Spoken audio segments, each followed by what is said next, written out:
veto à la fusion entre Alstom et Siemens dans le secteur ferroviaire par l'Autorité européenne de la concurrence, début 2019, a suscité une vague de protestations dans les milieux économiques et politiques. Du côté français, tout comme allemand, la Commission fut accusée de manquer de réalisme face à la montée des entreprises étrangères, en particulier asiatiques et chinoises. Empêcher une telle fusion entre Français et Allemands, c'était ainsi empêcher nos champions européens d'atteindre une taille suffisante pour être compétitifs sur un marché global.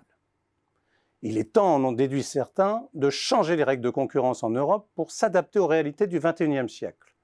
Avec la crise du coronavirus, d'autres ajoutent que cela tient de questions de souveraineté. Si nous nous lançons sur le sujet des entreprises globales, il serait cependant utile de savoir ce qu'est à proprement parler une entreprise globale. De nombreuses personnes mélangent allègrement internationalisation et globalisation. Or, la notion de globalisation a un sens précis pour une entreprise. Cela ne veut pas dire beaucoup d'internationalisation.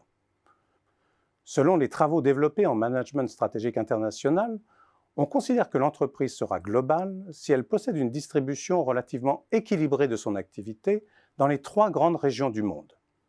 L'Amérique d'une part, l'Asie-Pacifique d'autre part, et enfin la zone EMEA pour Europe, Moyen-Orient et Afrique.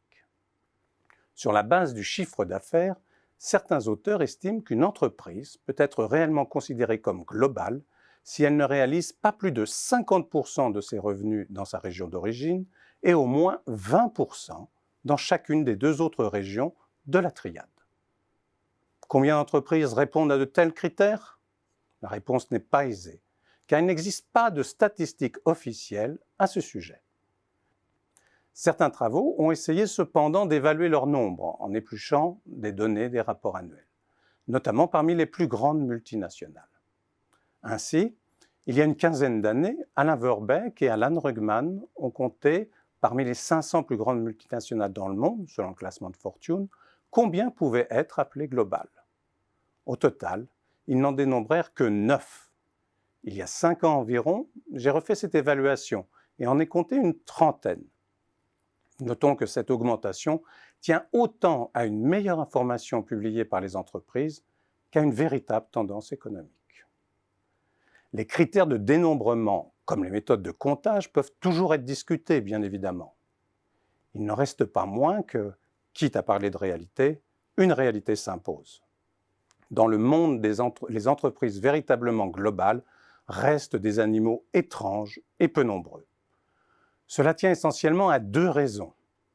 D'une part, les marchés de biens et de services répondent encore pour l'essentiel à des logiques régionales. D'autre part, les coûts de management qu'impliquent de multiples marchés géographiquement diversifiés dépassent généralement les bénéfices que l'on peut attendre d'une telle expansion.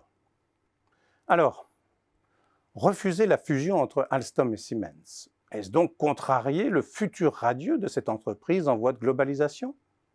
Je dirais que rien n'est moins sûr, car l'industrie ferroviaire mondiale ressemble surtout à l'addition de plusieurs marchés régionaux fort étanches.